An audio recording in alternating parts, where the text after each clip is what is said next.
안녕하세요. 이동열 목사와 함께하는 매일 성경 큐티 시간입니다. 오늘 우리가 함께 나눌 본문은 창세기 9장 18절에서부터 29절 말씀입니다. 오늘 우리가 나눌 장면은요, 홍수 심판이 끝난 직후의 이야기입니다. 방주는 멈췄고, 물은 빠졌고, 세상은 다시 시작되었습니다. 이제 더 이상 하늘에서 물이 쏟아지지 않습니다. 땅에서 기품의 샘이 터지지도 않습니다. 하나님은 분명히 약속하셨지요. 다시는 물로 세상을 멸하지 않겠다. 여러분, 그렇다면 이제 모든 게 괜찮아진 걸까요? 이제는 죄의 문제가 끝난 걸까요? 아닙니다. 환경은 새로워졌지만 사람의 마음은요, 그대로였습니다. 오늘 본문은 새로운 세상에서도 여전히 남아있는 인간의 가장 오래된 시험 중 하나를 보여줍니다. 그 시험이 무엇이었을까요? 누군가의 연약함이 드러났을 때 나는 그것을 어떻게 대하는가? 여러분, 이 질문은 홍수 이전의 세상만의 질문이 아니에요. 오늘 우리의 가정과 교회 그리고 회사에서도 매일같이 반복되는 질문입니다. 자, 그럼 이제 18절부터 천천히 같이 보겠습니다. 방주에서 나온 노아의 아들들은 셈과 함과 야벳이며 함은 가나안의 아버지라. 아멘. 여기서 성경은 굳이 함 표현을 덧붙이는데요. 함은 가나안의 아버지라. 아멘. 여러분, 아직 사건이 나오기도 전입니다. 이 말이 없어도 이야기를 이해하는 데는 아무 문제가 없습니다. 그런데 성경은 이 표현을 굳이 넣습니다. 그리고 이 연결을 이야기 앞에서도 또 뒷부분에 나오는데요. 중간에서도 뒤에서도 반복해서 연결을 합니다. 이것은 마치 우리에게 이렇게 말하는 것과 같습니다. 이 이야기는 단순히 그날 있었던 한 장면이 아니다. 조금 더 멀리까지 바라보며 읽어야 할 이야기이다. 그리고 20절로 이어지는데요. 노아가 농사를 시작하여 포도나무를 심었더니. 아멘. 이 장면은 타락이 아닙니다. 농사는요, 하나님의 축복 안에 있는 일이지요. 노아는 심판 이후에도 성실하게 삶을 이어가고 있었습니다. 그런데 21절에서 예상하지 못한 장면이 나옵니다. 포도주를 마시고 취하여 그 장막 안에서 벌거벗은지라. 아멘. 여기서 우리가 주목해야 할 한 가지가 있습니다. 성경은 노아의 실수를 길게 설명하지 않는다는 점입니다. 왜일까요? 이유가 있는데요. 그 이유는 오늘 본문의 초점이 노아가 왜 넘어졌는가가 아니라 그 모습을 본 사람들이 어떻게 반응했는가에 두고 있기 때문입니다. 그래서 이어지는 22절부터가 중요합니다. 가나안의 아버지 함이 그의 아버지의 하체를 보고 밖으로 나가서 그의 두 형제에게 알림해. 아멘. 여기에 눈에 들어오는 표현이 있습니다. 먼저는 가나안의 아버지 함이다라고 여기서도 표현을 했습니다. 그리고 보고 알림에, 함은요, 우연히 보고 조용히 덮지 않았습니다. 밖으로 나가서 말했습니다. 이 장면 낯설지 않지요? 야, 너 그거 알아? 이것 좀 말이 돼? 아버지가 이럴 수 있어? 겉으로 보면 걱정처럼 보일 수 있지만, 하지만 성경은 이것을 드러냄의 선택으로 보여줍니다. 그런데 23절에서 전혀 다른 반응이 나옵니다. 셈과 야벳이 옷을 가졌다가 자기들의 어깨에 메고 뒷걸음쳐 들어가서 그들의 아버지의 하체를 덮었으며 그들의 얼굴을 돌이키고 그들의 아버지의 하체를 보지 아니하였더라. 아멘.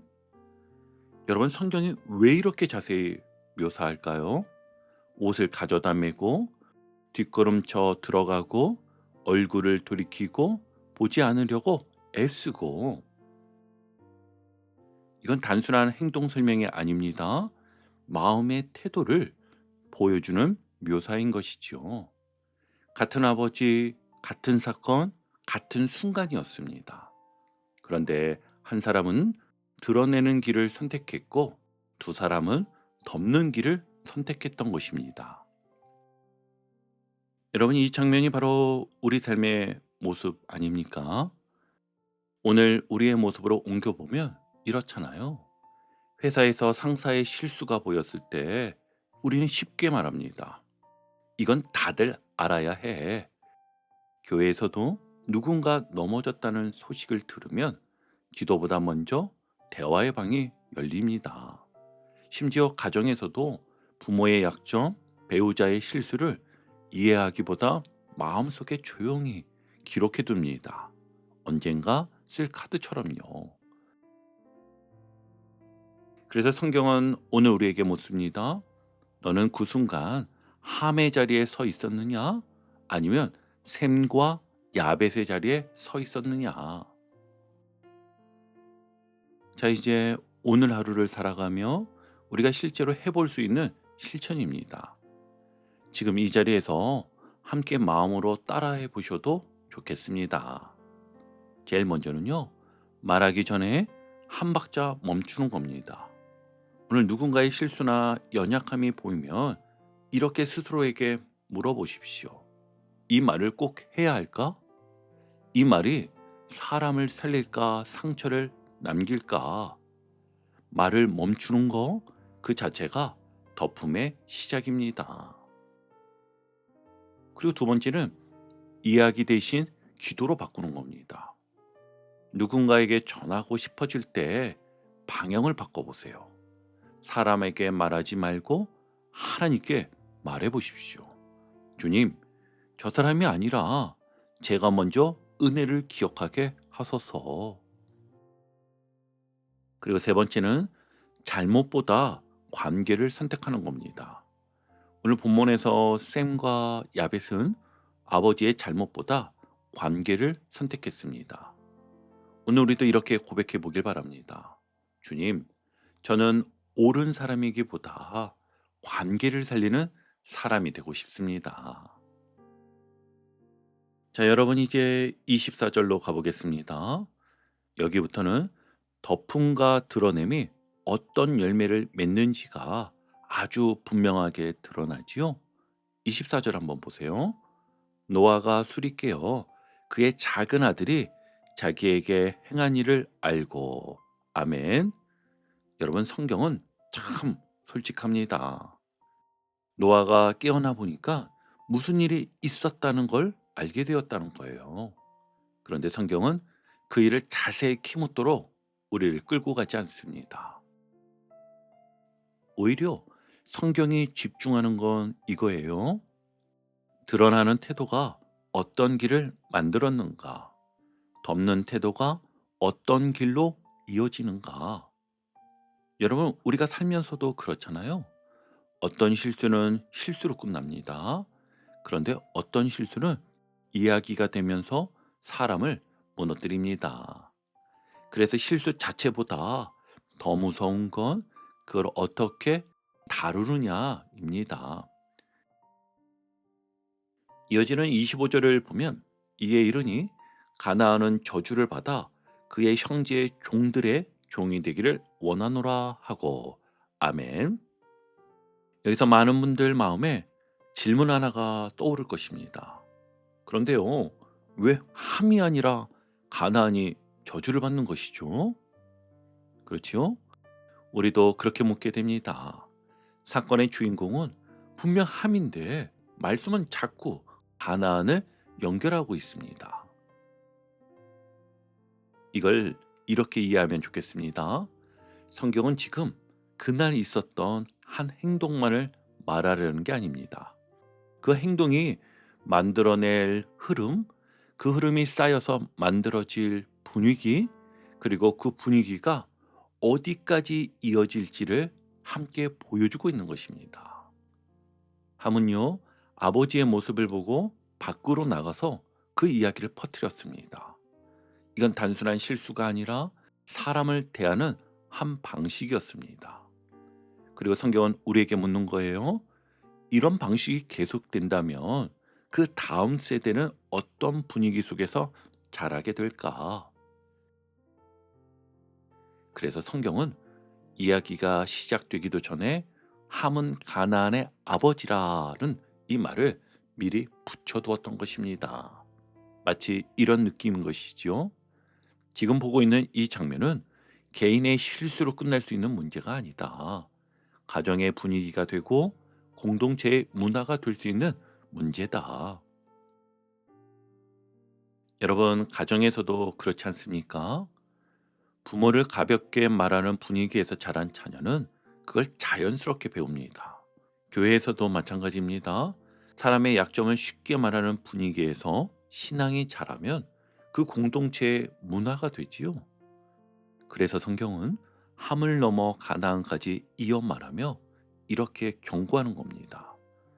연약함을 대하는 방식은 그 사람으로 끝나지 않고 다음 세대의 길이 될 수 있다. 이 흐름에서 보면 가나안이 갑자기 등장한 게 아니라 이미 이어지고 있던 이야기의 끝에 서 있는 이름인 것이지요. 그래서 우리가 기억해야 할 한 문장이 있습니다. 드러나는 태도는 한 사람의 문제가 아니라 공동체의 문화가 된다. 그렇다면 반대로 덮음은 어디로 이어질까요? 26절인데요. 아주 중요합니다. 또 이르되 셈의 하나님 여호와를 찬송하리로다. 가나안은 셈의 종이 되고. 아멘. 여러분, 놀랍지 않나요? 셈이 한 일은 그저 덮어준 행동이었는데 노아의 입에서는 곧바로 여호와를 찬송하리로다가 나옵니다. 왜 그럴까요? 사람을 살리는 선택은 결국 하나님을 높이는 선택이 되기 때문이지요. 여러분, 이게 두 번째 단락의 메시지입니다. 덮느냐, 드러내느냐는 단지 성격의 문제가 아니라 하나님을 경외하느냐의 문제라는 것입니다. 자, 여기서 실천으로 바로 연결해 보겠습니다. 오늘 하루 이렇게 한번 점검해 보세요. 첫 번째는 가정의 말투를 점검해 보세요. 부모에 대해, 배우자에 대해, 자녀에 대해 우리 집 말투가 이런 쪽으로 기울어 있진 않나요?